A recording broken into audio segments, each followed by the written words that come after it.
और कैसे हो? ये छोटा सा मास्टर कैप्सूल आपके लिए कंप्यूटर की जनरेशन से आपके किसी भी प्रकार की कम्पिटिटिव एग्जाम कोई भी हो, वहाँ पर आपके लिए प्रश्न पूछा जाता है। तो छोटे छोटे मास्टर कैप्सूल आपके लिए बीच बीच में आते रहेंगे। कंप्यूटर में गतिविधियाँ ही 1 से 5, ध्यान रहे। गतिविधियाँ ही 5 पीढ़ियाँ कंप्यूटर की है, तो ध्यान रखो।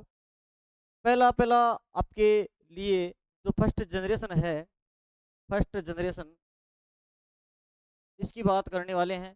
तो फर्स्ट जनरेशन में क्या लगी हुई थी? Vacuum tube. क्या लगी हुई थी? Vacuum tube. वैक्यूम ट्यूब को क्या कहा जाता है? निर्वात। ये किस प्रकार की दिखाई देती थी? इस प्रकार की दिखाई देती थी। तो इस प्रथम पीढ़ी की समय की बात करें तो समय इसका रहने वाला है 42 से 55, 1942 से 55। निर्वात ट्यूब या वैक्यूम ट्यूब के नाम से इसे जाना गया था। ध्यान रहे, वैक्यूम ट्यूब का आविष्कार कब होता है? 1904 में ली डे फॉरेस्ट के द्वारा किया गया था। इसके 1904 में ली डे फॉरेस्ट के द्वारा इसका आविष्कार किया गया था। डाटा को सुरक्षित रखने और पंच कार्ड डाटा को सुरक्षित रखने के लिए, यानी कि कह सकते हो स्टोर करने के लिए, किस डिवाइस का प्रयोग किया गया था? पंच कार्ड का प्रयोग किया गया था। स्टोर करने के लिए किसका प्रयोग किया गया था? पंच कार्ड का। पंच कार्ड का आविष्कार जोसेफ जैकवार्ड के द्वारा किया गया था। ध्यान रहे, कंप्यूटर स्टोरेज के लिए मैग्नेटिक ड्रम, कंप्यूटर के स्टोरेज के लिए मैग्नेटिक ड्रम और मशीनी भाषा का यहाँ पर प्रयोग हुआ था। स्पीड जो थी 10 की घात 3, 10 की घात 3 का मतलब होता है मिली सेकेंड, और 10 की घात 9 का मतलब होता है मे नैनो। 10 की घात 3 का मिली, 10 की घात 9 का मतलब क्या होता है? Nano second. 10 की घात 3 से लेकर 10 की घात 9 यानी कि मिली सेकेंड से लेकर नैनो सेकेंड के बीच ये फर्स्ट जनरेशन में इसका क्या किया गया था? स्पीड थी। ध्यान रहे, तो ये आपके पहली पीढ़ी रहने वाली है। आगे वाली पीढ़ी पर बात करें अपन, क्या? दूसरी पीढ़ी। दूसरी पीढ़ी 56 से 64, 1956 से 1964 के मध्य। और ये जो देख रहे हो ये आपके क्या है? वैक्यूम ट्यूब की जगह, क्या वैक्यूम ट्यूब की जगह किसका प्रयोग किया जाने लगा? ट्रांजिस्टर का प्रयोग किया गया। और ट्रांजिस्टर का जो आविष्कार है विलियम सोकले के द्वारा किया गया। ट्रांजिस्टर का आविष्कार किसके द्वारा किया गया? विलियम सोकले। इस पीढ़ी में डाटा सुरक्षित करने के लिए चुंबकीय टेप का प्रयोग किया गया। और इसकी जो स्पीड थी 10 की घात 6 माइक्रो सेकेंड हो गई। स्पीड कितनी होगी? 10 की घात 6 माइक्रो सेकेंड हो गई। इसमें कार्य करने के लिए जो भाषा काम में ली गई थी वो असेंबली भाषा। प्रथम पीढ़ी में कौन सी थी? प्रथम में तो मशीनी थी, दूसरी में क्या थी? असेंबली भाषा का प्रयोग हुआ। मैग्नेटिक ड्रम की जगह यहाँ पर मैग्नेटिक कोर मेमोरी का प्रयोग किया जाने लगा। और यूनिवेक आपके लिए एग्जाम्पल के यहाँ पर यूनिवेक 1108, ये ध्यान रखना।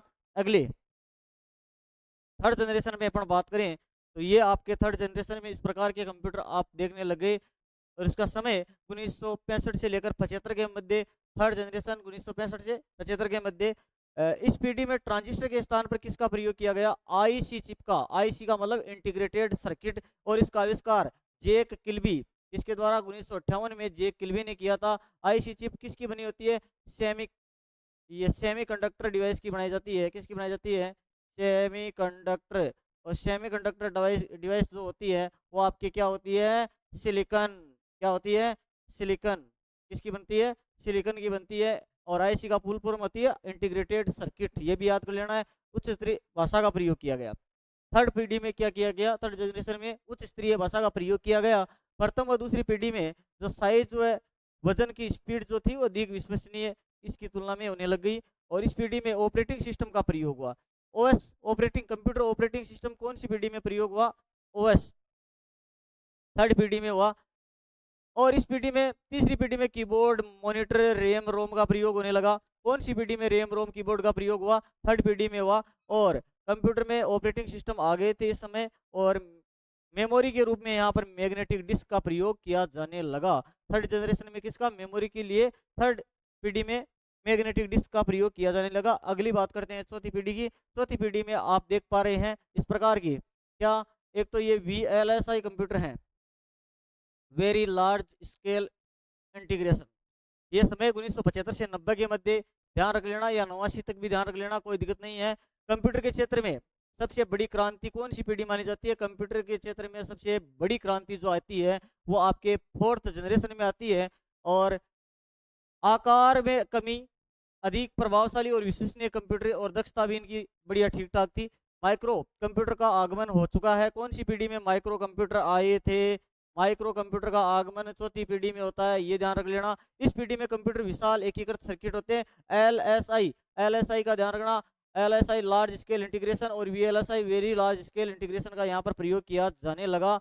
और इसमें लार्ज स्केल इंटीग्रेशन में सर्किट 3 लाख ट्रांजिस्टर के बराबर, एलएसआई में 3 लाख ट्रांजिस्टर के बराबर अकेला ये कार्य कर सकता था, जिसको माइक्रो प्रोसेसर चिप कहा जाने लगा। माइक्रो प्रोसेसर चिप का मतलब होता है सीपीयू की चिप, ठीक है।